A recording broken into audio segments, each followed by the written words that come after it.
மனிதனுடைய உடலுக்குள்ளே. சூரியனுடைய வெப்பம், சந்திரனுடைய குளிர்ச்சி, இந்த கடலுடைய ஆழம், அதே போன்று மலைகளுடைய உறுதி, பிறகு இந்த பூமியினுடைய தன்மை எல்லாம் மனிதனுக்குள்ளே அமைந்திருக்கின்றன. மனிதனுக்குள்ள பாருங்க இந்த பூமி. அதனாலதான் மனிதனை மண்ணால் படைத்த அல்லாஹ்தால இந்த மண்ணில் தான் வாழ வேண்டும் என்ற நியதியை ஏற்படுத்தி இருக்கின்றான்.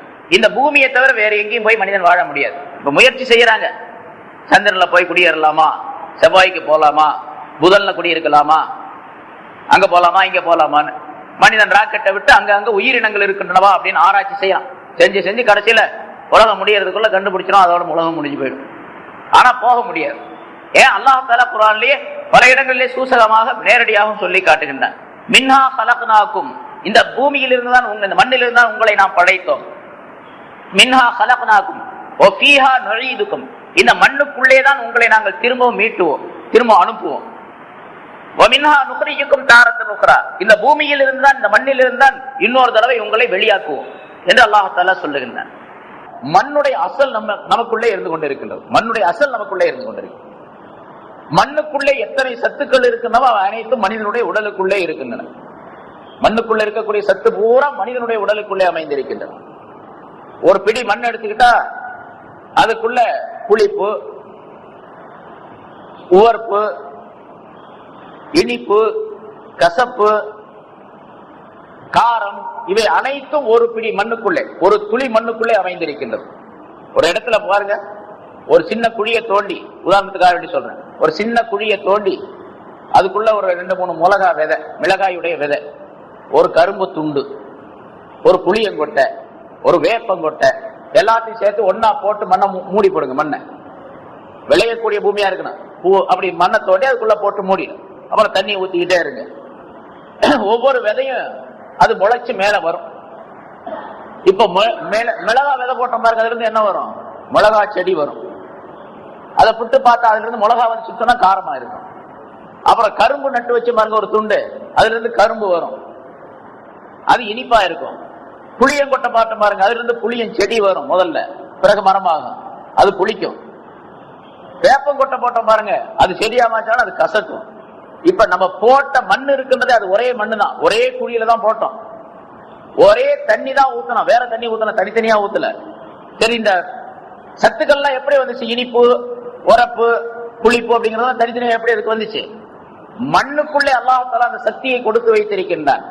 ஒவ்வொரு பொருளுக்கும் அதனுடைய சக்தியை கிரகித்துக் கொள்ளக்கூடிய தன்மையை அல்லாஹ் தஆலா உற்பத்தி செய்து அமைத்து தந்திருக்கின்றான். ஒவ்வொரு பொருளுக்கும் அதற்குரிய நேர்வழியை நாம் காட்டி இருக்கின்றோம் என்று அல்லாஹ் தஆலா குர்ஆன்ல சொன்னான். முதல்ல அந்த ஹிதாயத்தை பற்றி விளக்கம் சொல்லும்போது அந்த விளக்கங்கள்லாம் நம்ம சொன்னது. ஹிதாயத் அப்படி இஹ்தினஸ் ஸிராத்தல் முஸ்தகீம் என்பதற்கு விளக்கம் சொல்லும்போது அந்த விளக்கம் சொல்லப்பட்டிருக்கு, ஞாபகம் இருக்கலாம். ஒவ்வொரு பொருளுக்கும் அதனுடைய நிலையை கிரகித்துக் கொள்ளக்கூடிய தன்மை அல்லாஹ் தஆலா தந்திருக்கின்றான். இப்ப அந்த மிளகா விதையை போட்டோம் பாருங்க, அந்த மிளகா விதைக்கு அல்லாஹ் தஆலா உத்தரவு கொடுத்து வச்சிருக்கான். நீ மண்ணுக்குள்ளே போடப்பட்டால் மண்ணில் இருக்கக்கூடிய உரப்பு, காரத்தினுடைய சக்தியை மட்டும் இழுத்துக் கொள்ள வேண்டும் என்ற நியதியை அல்லாஹ் தஆலா அந்த மிளகா விதை கொடுத்திருக்கிறான். அந்த கரும்பு இருக்கு பாருங்க, அதுக்கு அல்லாஹ் தஆலா சொல்லி வச்சிருக்கிறான், நீ மண்ணில் இருக்கக்கூடிய இனிப்பு சக்தியை மட்டும் இழுத்துக் கொள்ள வேண்டும், வேற எதுவும் எடுக்கக்கூடாது. புளியங்கொட்டைக்கு புளிப்பு, வேப்பங்கொட்டைக்கு கசப்பு, இந்த ஆர்டர்களை எல்லாம் அல்லாஹ் தஆலா உத்தரவு போட்டு வச்சிருக்கிறான். அதனால அந்த குழிக்குள்ள, சின்ன குழிக்குள்ள தோண்டி போடப்பட்ட அந்த பொருள்கள் அனைத்தும் மண்ணிலிருந்து தனக்கு தேவையானதை மட்டும் இழுத்துக் கொண்டு மேலே வருகின்றன.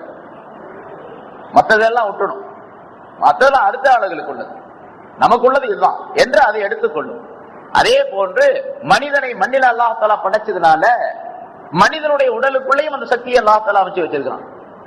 பல்வேறு வகைகளிலே ஆனா பிரிச்சு வச்சிருக்கான், எல்லாம் ஒரே இடத்துல இல்ல. நமக்கு பாருங்க, நாக்கில் இருக்கக்கூடிய நீர், தண்ணீர் இருக்குது, அதாவது எச்சில், அது இனிப்பா இருக்கும். கசப்பா இருந்துச்சுன்னு சொன்னா எதையுமே சாப்பிட முடியாது. நாக்கில் இருக்கக்கூடிய எச்சில் இனிப்பு கலந்தது. அதே போன்று மூக்கில் இருந்து வரக்கூடிய சளி அது கொஞ்சம் உவர்ப்பாக இருக்கும், லேசான முறையில. கண்ணில் இருக்கக்கூடிய தண்ணீர் அது உப்பு கரிப்பாக இருக்கும், அதிகமான உப்புடையதாக இருக்கும். உப்பு தண்ணீரில் போட்டு தேக்கி வைக்கப்பட்டதாக கண் விழியை அல்லாஹ் தஆலா ஆக்கி வச்சிருக்கிறான். ஏன்னா கண்ணு விழி இருக்குது பாருங்க, அது கொழுப்பு சத்து, கொழுப்பாக அமைந்திருக்கிறது, கொழுப்பினால் செய்யப்பட்டது. இந்த கொழுப்பு உருகி விடாமல் அது கெட்டு விடாமல் சரியாக இருப்பதற்கு அதுக்கு உப்பு தேவைப்படுகின்றது. உப்பு நீரே அல்லாஹ் போட்டு வச்சிருக்கான். கண்ணுல இருந்து தண்ணி வரும்போது பாருங்க, அது உப்பு கரிக்கும். கண் தண்ணீர் உப்பு கரிக்கும். யாராவது உப்பு போட்டமா உள்ள, அது அந்த டேங்க் எங்க இருக்குது அப்படின்னு கூட தெரியாது யாருக்கும். கண்ணுல இருந்து தண்ணி வருதுங்க. சில பேர் அழுகுறாங்க, நிறைய அழுகுறாங்க. பொம்பளைங்க ரொம்ப அழுவாங்க. அதுல ஏதாச்சும் சொன்னாலும் உடனே அழுக வந்துடும். ஆண்களே சில பேர் இருக்கிறாங்க, ஏதாச்சும் சொன்னா உடனே அழுகிறது. அந்த அவங்க அழுகிற அழுகை ரொம்ப, சில பேர் ரொம்ப அதிகமா அழக்கூடியவங்க இருக்கிறாங்க. அவங்க அழக்கூடியது ஒரு கிளாஸ் பிடிச்சி வச்சோம்னா 1 மணி நேரத்துக்கு 1 லிட்டர் பிடிச்சிடலாம். அவ்வளவு தண்ணி வரும். அந்த 1 லிட்டர் தண்ணி உப்பு கரிக்கும். எங்க இருந்து அந்த டேங்க் எங்க இருக்குது? 1 லிட்டர் தண்ணி தேக்கி வைக்கிறதுக்கு டேங்க் எங்க இருக்குது? சரி, இதெல்லாம் அல்லாஹ்தால மண்ணினால் படைக்கப்பட்ட மனிதனாக இருக்கின்ற காரணத்தால் மண்ணுடைய சத்து அதுக்குள்ள இருக்குது மனிதனுக்குள்ள. அதே போன்று காதுக்குள்ளே இருக்கக்கூடிய நீர் அது கசப்பாக இருக்கும். காதுக்குள்ள தண்ணி இருக்கும், தண்ணி லேசா இருக்கு. தண்ணி ஊத்தனா தான் வரும், தண்ணி இல்ல ஊத்தாமலேயே உள்ள தண்ணி இருக்கு. ஒரு விதமான பிசுபிசுப்பு இருக்கும். அது அழுக்கு. இந்த வெளியே இருக்கக்கூடிய தூசிகள்லாம் உள்ள போன உடனே அந்த பிசுபிசுல பிடிச்ச உடனே அழுக்கு அது. அப்புறம் அழுக்க நம்ம சுரண்டி எடுக்கிறோம். பிறகு அந்த தண்ணீருக்கு காதுக்குள்ள இருப்பது கசப்பாக இருக்கும். ஏன்னு சொன்னா அந்த காதுடைய செவி திறனை பாதுகாப்பதற்காக அந்த கசப்பு பொருள், கசப்பு தண்ணீர் அங்கே தேவைப்படுகின்றது. அதே போல இந்த காது என்பது ஓப்பனாக இருக்கின்றது, திறந்த வெளியாக இருக்கின்றது. இப்ப வாய்க்கு மூடி போட்டிருக்குது, உதடு இருக்குது, உதட்டுக்குள்ள பல்லு இருக்குது, பல்ல மூடிக்கிறோம், உதட்டை கடிச்சுக்கிறோம், எல்லாம் செஞ்சாலும் வாய்க்கு ஒரு மூடி. கண்களை பாதுகாக்க வேண்டும் என்று சொன்னா அதுக்கு கண்ணுக்கு ஒரு மூடி. உடலை பாதுகாப்பதற்கு மேல சட்டை துணிகளை போட்டுக்கிறோம். இப்படி எல்லாம் பாதுகாப்புக்கு பொருள்கள் இருக்கின்றன, மூடிகள் இருக்கின்றன. காதுக்கு எந்த மூடியும் இல்லை, காதுக்கு மூடி போடுறதும் இல்லை. காதுக்கு பஞ்ச வச்சு அரைச்சிக்கிட்டு யாரும் போறதும் கிடையாது. அது எப்பவுமே திறந்துதான் இருக்கும், யாரு வேணாலும் வரலாம் போடலாம் அப்படிங்கிறதுக்காக வேண்டி. அதாவது இவன் விழிச்சு இருக்கக்கூடிய நேரத்திலும் சரி, தூங்கக்கூடிய நேரத்திலும் சரி, எல்லா நேரத்திலும் ஓப்பனா தான் இருக்கும்.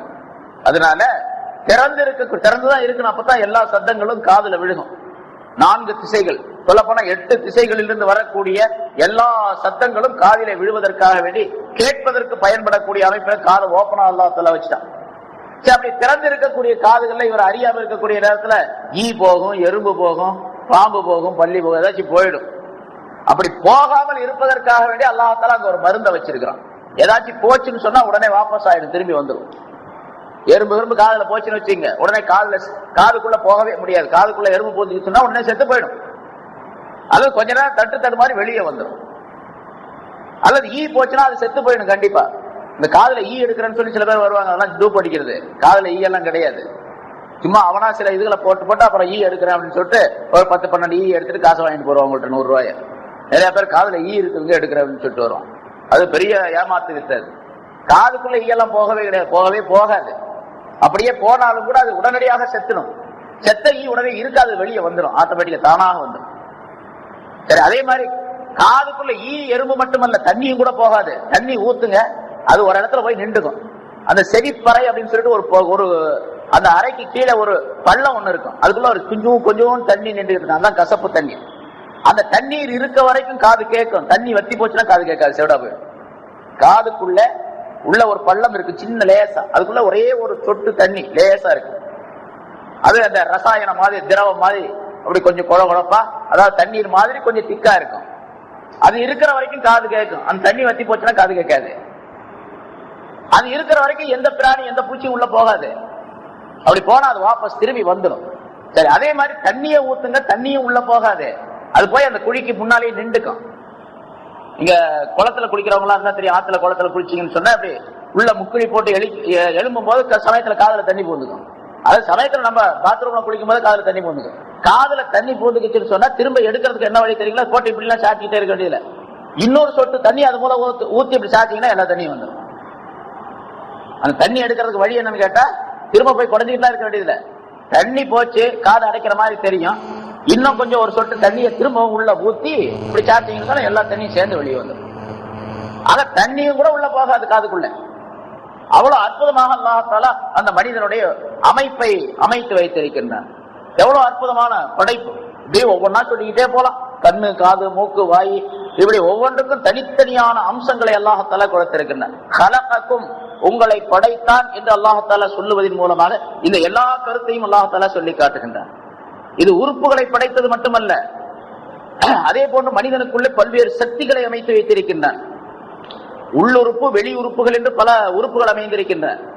வெளி உறுப்புகள் இப்ப கண்ணு, காது, மூக்கு, வாயு, கை, விரல், அதில் இருக்கக்கூடிய நகங்கள், அமைப்புகள், இந்த மூட்டுகள், எலும்புடைய ஜாயின்ட்ஸ்கள், இதெல்லாம் வந்து பல்வேறு விதமான ஞாபகத்துகள் மனிதனுக்கு கொடு. எல்லா விரல் இருக்கிற 5 விரல், விரல் மட்டும் இருந்தா போதுமா? விரல்ல இந்த ஜாயின்ட்ஸ் இருக்கணும், இப்படி வளைக்கிறதுக்காக வேண்டி 1 2 3 வளைவு, 3 ஜாயிண்ட் வச்சு அல்லாஹ் இந்த விரலை படைச்சிருக்கிறான்.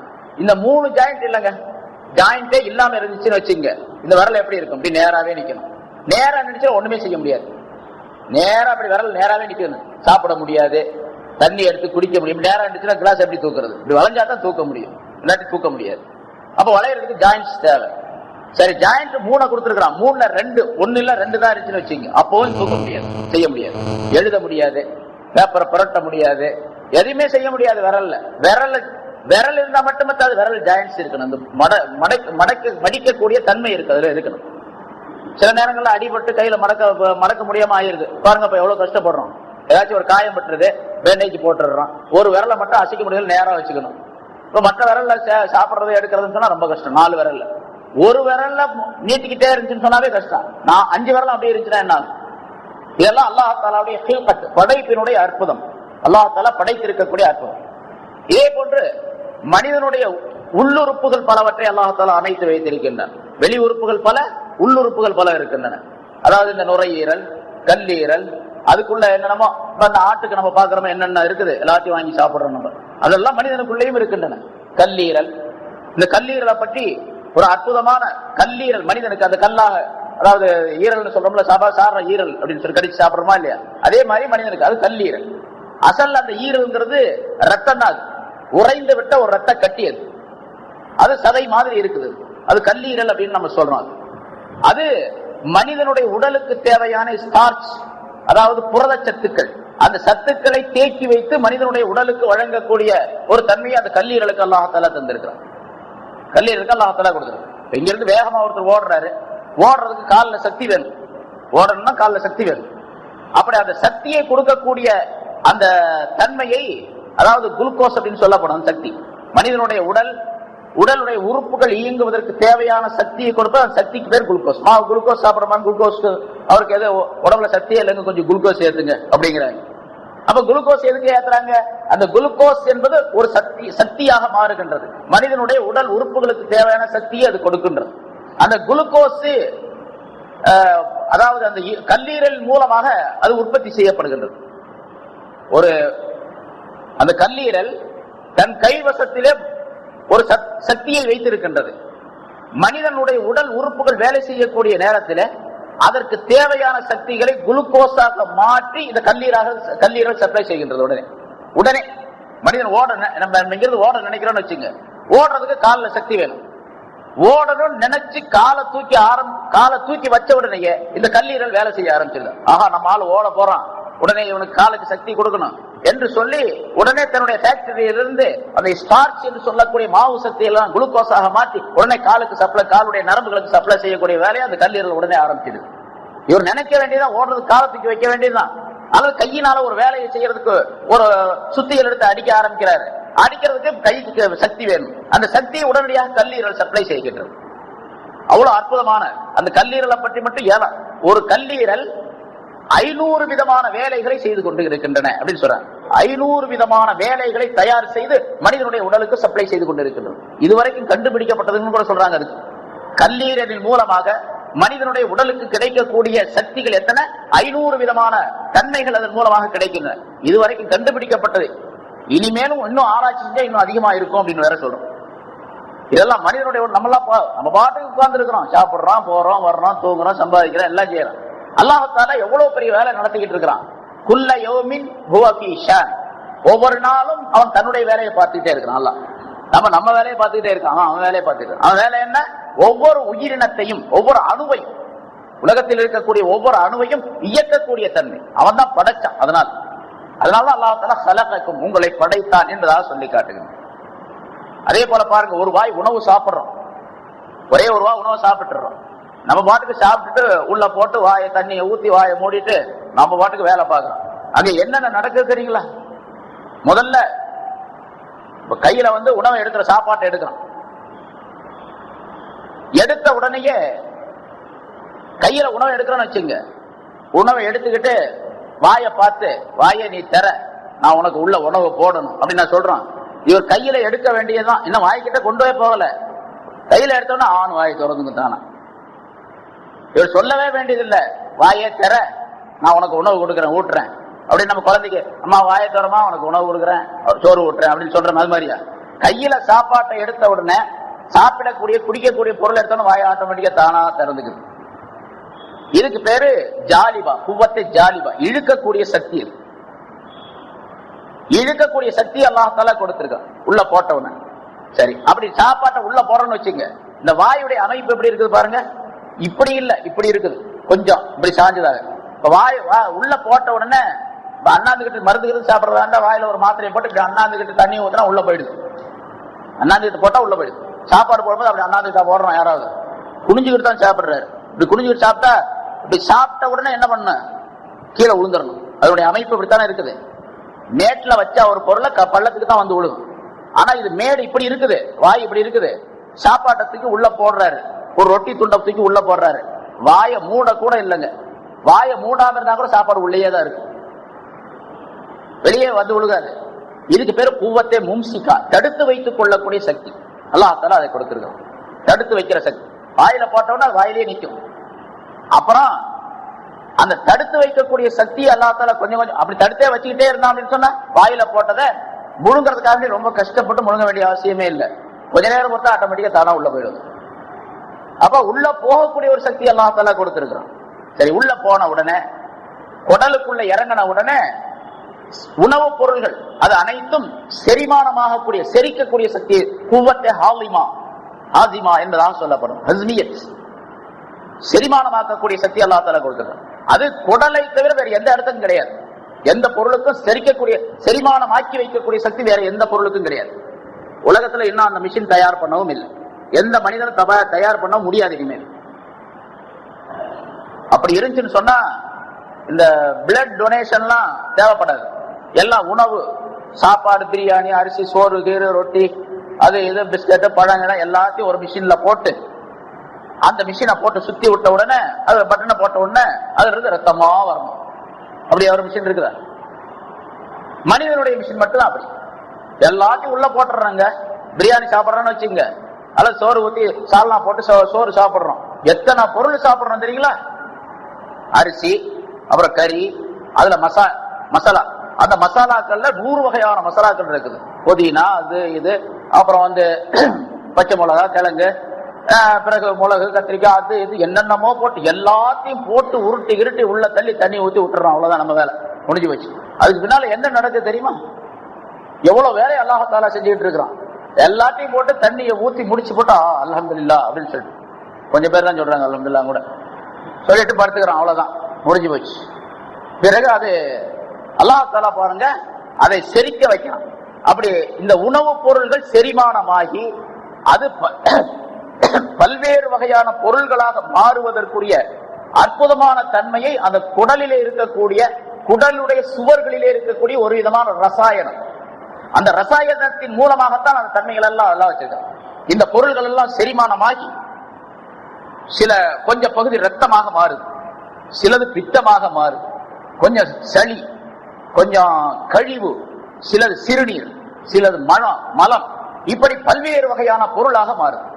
மனிதனுடைய தலையிலிருந்து கால் வரைக்கும், உச்சன் தலையிலிருந்து உள்ளங்கால் வரைக்கும் உள்ள பல்வேறு பகுதிகளுக்கு சப்ளை செய்யப்படக்கூடிய பொருள்களாக அந்த ஒரே ஒரு கவலம் உணவாக இருந்தாலும் இது மாதிரி ரத்தமாக, பித்தமாக, சளியாக, கோழையாக, இன்னும் என்னென்ன பொருள்கள் உடலுக்குள்ள இருக்கு அத்தனை பொருள்களாகவும் அது மாறிடுது. இப்ப அந்த பொருள்களாக மாறின பின்னால உடலுக்குள்ள போட்டாச்சுங்க, எல்லாம் மாறிடுச்சு. ரத்தமாக ஒரு பகுதி, வேற மலம், ஜலம், இப்படி எல்லாம் மாறிடுச்சு. அப்படி மாறினது ஒரே இடத்துல இருக்குதா? எந்தெந்த டேங்குக்கு எது எது போய் சேர வேண்டுமோ அதையெல்லாம் போயிடுது. அது குவத்தே முமையிஸா, பிரித்தெடுக்கக்கூடிய சக்தி. தனித்தனியாக பிரிச்சு அனுப்பிடுது. மூத்திர பைக்கு அனுப்பிடுது. மலம் மலக்குடலுக்கு போயிடுது. ரத்தம் நரம்புகளிலே ஊடுருவி ஓடிக்கொண்டு இருக்கின்றன, எல்லா ரத்தம், எல்லா பகுதியிலும். அதே மாதிரி இன்னும் என்னென்ன பொருள் இருக்கோ அதெல்லாம். சளி, நெஞ்சில வைக்கக்கூடிய சளி வேற, தலையில வைக்கக்கூடிய சளி வேற. தலையில சளி வச்சுட்டா அது மூக்குல வரும், நெஞ்சில சளி வச்சுட்டா அது வாயால வெளியே வரும். மாறு சளி அப்படின்னு சொல்ற நெஞ்சு சளி, எனக்கெல்லாம் அப்படித்தான் நிறைய இருக்குது, அடைச்சிக்குது அடிக்கடி. தலையில சளி வச்சுச்சுன்னா அதான் ஜலதோஷம், ரொம்ப அதிகமா போச்சுன்னா அது ஜலதோஷம், இல்லைன்னா கட்டி கட்டியா வரும். எப்படியோ தலையில ஒரு வகையான சளி அது வேற, நெஞ்சில வைக்கக்கூடிய சளி அது வேற, அது ஒரு வகை. நெஞ்சில் இருக்கக்கூடிய சளி இருக்குது பாருங்க, அது உப்பு கைக்காது. தலையில இருக்கக்கூடிய சளி இருக்குது பாருங்க, மூக்கோலியா வச்சா உப்பு கறிக்கும். அது வேற சளி வகை, இது வேற சளி வகை. ரெண்டு பேரும் சளி தான் சொல்லுவோம், ஆனா வேற வேற. அப்புறம் கோழை அப்படின்னு ஒன்று இருக்குது, அது கொல கொலன்னு வரும். அது இந்த சளியும் அல்ல அந்த சளியும் அல்ல, அது ஒரு வகை. இப்படி பல்வேறு வகையான பொருள்களாக மாற்றம் பெறுகின்றன நாம் சாப்பிட்ட அந்த உணவுகள் எல்லாம். சரி, இப்ப குவத்தை முமையித பிரித்தெடுக்க, அப்படி பிரித்து தனித்தனியாக அப்படியே நிக்காம ரத்தம் பித்தம் சளி மலம் ஜலம் அப்படின்னு தனித்தனியா வந்துருச்சு. அது அதுக்கு அனுப்பணுமே, அதுக்கு ஒரு சக்தி குவத்தை ஜாதிவா இழுத்து செல்லக்கூடிய சக்தி, ஒவ்வொன்றையும் அதனுடைய டேங்குக்கு கொண்டு போய் சேர்க்கக்கூடிய சக்தி ஒன்று. அப்படி சேர்த்த பின்னால உடலில் இருந்து வெளியாகக்கூடிய சில பொருள்கள் உடலுக்குள்ளேயே இருக்கக்கூடிய சில பொருள்கள் என்று மாற்றம் அல்லாஹ் பகுத்து வச்சிருக்கிறான்.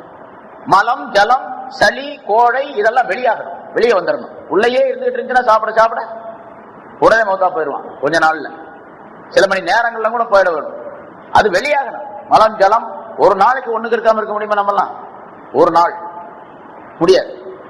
அப்படியே பீஷாவுக்கு போகாம இருந்துச்சு அப்படின்னு சொன்னா உடனே டாக்டர் நம்ம மத்தியானத்துல இருந்து ஒண்ணுக்கே இருக்கல, இன்னைக்கு ராத்திரி 9 மணி ஆகி போச்சு அப்படின்னு சொல்லுவான். உடனே அவர் டெஸ்ட் பண்ணி பார்த்துட்டு கூட எல்லாம் அடைச்சிக்கிச்சிங்க, உங்களுக்கு கொஞ்சம் இது என்ன இந்த டயாலிசிஸ் பண்ணணும்னு சொல்லிட்டு ஏதாச்சும் ஒரு கம்பியை விட்டு சுத்துவாரு, அப்புறம் கொஞ்சம் மூத்திரம் வரும். சரி, அப்படியே இல்லை அப்படின்னு சொன்னா வேற ஒரு பக்கம் உங்களுக்கு சரியா வரலங்க, அந்த நரம்பு அடைச்சிக்கிட்டதுனால வேற ஒரு பக்கம் ஓட்டம் போட்டு ஒரு டியூவை போட்டு மூத்திரத்தை வெளியாக்கு. எவ்வளவு பெரிய அதாப்! அல்லாஹ் எவ்வளவு லேசா அதை வர வைக்கிறான். இது குவத்தை தாபியா வெளியேற்றக்கூடிய, ஒவ்வொரு எது வெளியேற்றப்பட வேண்டுமோ அப்படி வெளியேற்றப்படக்கூடிய பொருள்களை எல்லாம் வெளியேற்றக்கூடிய சக்தி. சரி, மீறி தங்கி விட்டுச்சு பாருங்க, ரத்தம் பித்தம் அப்படின்னு ஏதாச்சும் ஒன்று தங்கிடுச்சு. அது எந்த உறுப்புகளை போய் சேருகின்றதோ அந்த உறுப்புகளை வளர செய்கின்றது. குவத்தை முன்மியா என்றுதான் சொல்லப்படும். அதுக்கு பேர் வளர செய்யக்கூடிய சக்தி. இப்ப ஈரலுக்கு போய் சேர்ந்துச்சு, ஈரலை வளர செய்யும் அதனுடைய தன்மைகளை. அதே போன்று உடலில் எந்த பகுதிகளுக்கு போகுதோ அந்த பகுதியை வளர செய்யக்கூடிய சக்தி உண்டு. ஒவ்வொரு அந்த உணவிலிருந்து பெறப்படக்கூடிய ரத்தம் அல்லது அதனுடைய சக்திகள் உடலுடைய உறுப்புகளை வளர செய்து அதற்கு தேவையான சக்திகளை கொடுக்கக்கூடிய நிலை குவத்தை முன்மியா அப்படின்னு சொல்லப்படும். சரி, இது அந்த பின்னால அதிலிருந்து பெறப்படக்கூடிய மற்றொரு சக்தி குவத்தை முசப்பிரா, உருவம் அமைக்கக்கூடிய சக்தி. ஒவ்வொரு பொருளும் அது ரத்தமாகவோ மற்ற பொருளாகவோ மாறிய பின்னால அந்த உருவத்தை உருவாக்கக்கூடிய தன்மை உடையதாக ஆக்கப்பட்டிருக்கின்றது. இப்படி பல்வேறு அமைப்புகளை நம்ம பாட்டுக்கு சாப்பிட்டோம், சாப்பிட்ட பின்னால இத்தனை செயல்பாடுகளும் அல்லாஹ் தஆலா உடலுக்குள்ளே நிகழ்த்துகின்றார். சாப்பிட்ட பின்னால எவ்வளவு நேரம் இந்த சொல்லப்பட்ட 8 விதமான சக்திகள் இங்க சொல்லப்பட்டிருக்கிறார். இப்ப சொல்லியிருக்கிறேன், இந்த சக்திகள் எல்லாம் எவ்வளவு நேரத்தில் நடக்குது? ஒரு மனிதன் உணவு சாப்பிட்டா அவனுக்கு அந்த உணவு செரிக்கக்கூடிய, அதாவது ரத்தமாக மற்ற பொருள்களாக மாறக்கூடிய நேரம் 1.5 மணி நேரம். அதனாலதான் எக்ஸ்ரே எடுக்கிறதா இருந்தா சாப்பிட்டுட்டு கரெக்டா 1.5 மணி நேரம் கழிச்சு வாங்க அப்படின்னு டாக்டர் சொல்லுவார். நீங்க எக்ஸ்ரே எடுக்கிறவங்களுக்கு எல்லாம் எல்லாத்துக்கும் தெரியும். அதான் அந்த ரத்தத்தை டெஸ்ட் பண்றதா இருந்தா, ரத்தத்தை டெஸ்ட் பண்ற எக்ஸ்ரே இல்ல, ரத்தத்தை டெஸ்ட் பண்றதுக்காக வேண்டி பிளட் டெஸ்ட் அப்படின்னு சொல்லி போனாவே சாப்பிட்ட பிறகு 1.5 மணி நேரம் கழிச்சு வாங்க அப்படின்னு சொல்லுவார். 12 மணிக்கு சாப்பிட்டா 1.5 மணிக்கு வாங்க, 1.5 மணிக்கு சாப்பிட்டா 3 மணிக்கு வாங்க அப்படின்னு சொல்லுவார் டாக்டர். ரத்தம் டெஸ்ட் பண்ண போனவங்களுக்கு எல்லாத்துக்கும் தெரியும் இப்படி சொல்லியிருப்பார். ஏன்னு கேட்டா அந்த 1.5 மணி நேரத்துல அந்த உணவுப் பொருள் இருக்கிறதே அது செரிமானமாக்கப்பட்டு விடுகின்றது. பிறகு முழுமையாக அது செரிமானமாகி ஒவ்வொன்றும் அதனுடைய இடத்துல போய் சேர்ந்து வெளியாக்கப்பட வேண்டிய பொருள்கள் எல்லாம் வெளியாக்கப்படுவதற்கு 3 மணி நேரம். அதனால ஒரு பொருள் சாப்பிட்ட பின்னாலே, மத்தியானம் சாப்பிட்றன்னு வச்சுங்க, சாப்பிட்ட பின்னால அடுத்த சாப்பாடு அல்லது தீனி ஏதாச்சும் சாப்பிட்றதுக்கு 3 மணி நேரம் கழிச்சு சாப்பிடணும். நீங்க பாட்டுக்கு மணிக்கணக்கில் தள்ளிக்கிட்டே இருந்தீங்கன்னு சொன்னா பின்னால இடைஞ்சல் வந்துடும் உள்ள. ஏன்னா போய் உழுக அது செரிக்காமே ஒரு பாட்டுக்கு உள்ள தள்ளிக்கிட்டே இருந்தாருன்னு சொன்னா எல்லாம் ஸ்டாப் ஆகி போயிடும். அப்படியே அப்புறம் போட்டது அப்படியே வெளியே வரும். பின்னால் போட்டது செரிமானமாகாது, அப்படியே வந்துடும் வெளியே. இது மாதிரிலாம் நம்ம அனுபவத்துல ஒவ்வொரு மனிதனும் அதை பார்த்துக்கிட்டு இருக்கோம். இதெல்லாம் அல்லாஹ் தஆலாவுடைய படைப்பு. மனிதனை கலக்கும் உங்களை அல்லாஹ் தஆலா படைத்தான் என்று சொன்னால் அந்த படைப்புக்குள்ள இத்தனை விதமான அம்சங்களும் இருக்குது. இதுல பாருங்க, மனிதனுக்கு அல்லாஹ் தஆலா இதயத்தை கொடுத்திருக்கிறான். இந்த இதயத்தின் மூலமாக சிந்திக்கக்கூடிய சக்தி அல்லாஹ் தஆலா வச்சிருக்கான். இந்த இதயம் அல்ல, இதயம் என்பது ஒன்று இருக்கின்றது மானசீகமான முறையில், அதுல சிந்திக்கக்கூடிய சக்தி. ஆனால் மனிதனுடைய உடலுக்கு ரத்தம் கட்டாயம் தேவை, ரத்த ஓட்டம் இருக்க வேண்டும். ரத்த ஓட்டம் இல்லை என்று சொன்னால் மனிதனுடைய உறுப்புகள் இயங்க முடியாது. இப்ப காலுக்கு ரத்த ஓட்டம் இல்லைன்னு வீங்கிக்கும், கால் வீங்கிடும். அதே மாதிரி ஒவ்வொரு உறுப்புலையும் ரத்த ஓட்டம் இல்லைன்னு சொன்னா இயக்கம் பெறாது, எந்த விதமான இயக்கம் அசைவும் இருக்காது. அப்படிப்பட்ட ஒரு நிலை ஏற்பட்டுவிடும். சரி, அந்த ரத்த ஓட்டத்தை நரம்புகள் முழுவதற்கும் சப்ளை செய்யக்கூடிய, வேகமாக பம்ப் செய்து அனுப்பக்கூடிய ஒரு தன்மையை அல்லாஹ் தஆலா இந்த இதயத்திற்கு கொடுத்திருக்கிறான். இதயத்துல மேல 2 வால்வு, கீழே 2 வால்வு. உடலில் இருக்கக்கூடிய அந்த ரத்த மேல் வழியாக அந்த 2 பைப் வழியாக போய் அதை பம்ப் செய்து கீழே உள்ள 2 வால்வு வழியாக அது வெளியாக்கி நரம்பு முழுவதுக்கும் அது சப்ளை செய்யறது, வேகமா ஓட வைக்குது. அப்பதான் அந்த ரத்தம் பூரா ஓடும் பொழுது உடல் முழுவதும் பரவி அதன் மூலமாக உடல் முழுவதற்கும் ஒரு சக்தி அல்லாஹ் தஆலா அந்த ரத்தத்தின் மூலமாக கொடுக்கின்றார். சரி, அப்படி இந்த பம்ப் செய்யக்கூடிய நிலை, அந்த இதயம் பம்ப் செய்து பாருங்க எவ்வளவு வேகமா செயல்படுதுன்னு பாருங்க.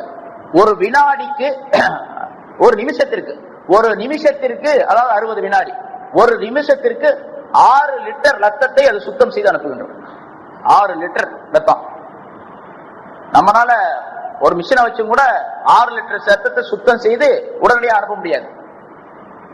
பில்டர் செய்துங்க 6 லிட்டர் ரத்தத்தை ரிஃபைனர் பண்ணி உடலுக்கு அனுப்பக்கூடிய ஒரு தன்மையை, அற்புதமான நிலையை அல்லாஹ் தஆலா இதயத்திற்கு கொடுத்து வைத்திருக்கின்றார். 2 நரம்பின் மூலமாக, 2 பைப்பின் மூலமாக, அதான் நரம்பின் மூலமாக ரத்தம் போகுது. ஒரு நிமிஷத்திற்கு 6 லிட்டர் ரத்தம் உள்ள போயிட்டு வெளியே வருது. இப்படி வெளியே அந்த போகக்கூடிய ரத்த குழாய்கள் இருக்குது பாருங்க, நரம்புகள், அதுல ஏதாச்சும் கொழுப்பு அடைச்சிக்கிச்சு, அப்பதான் ஹார்ட் அட்டாக் அப்படின்னு சொல்றாங்க. கொழுப்பு அடைச்சிக்கிச்சுன்னு சொன்னா, அந்த கொழுப்பு அடைச்சிக்கிறதுக்கு பேர் தான் கொலஸ்ட்ரால் அப்படின்னு சொல்றது. ரத்தத்துல கொழுப்பு சத்து அதிகமாக போய் அது அந்த குழாயினுடைய நரம்பினுடைய சுவர்களிலே அடைத்துக் கொண்டால் வேகமாக போகக்கூடிய ரத்தம் தடைபட்டு நின்றும். அது கொஞ்சம் கொஞ்சமா போகும், ஓட்ட சின்னதா இருக்கும். அப்போ ரத்தம் அந்த கொழுப்பு வந்து அடைச்சிக்கும். அந்த கொழுப்பு அடைக்காம பாத்துக்கணும்.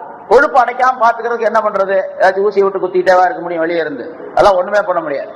அப்படி கொழுப்பு அடைக்காம பாத்துக்கிறதுன்னு சொன்னா ரசூலுல்லாஹி ஸல்லல்லாஹு அலைஹி வஸல்லம் எப்படி சாப்பிட சொன்னாங்களோ அப்படி சாப்பிடணும். அப்பதான் கொழுப்பு அடைக்காம இருக்கும்.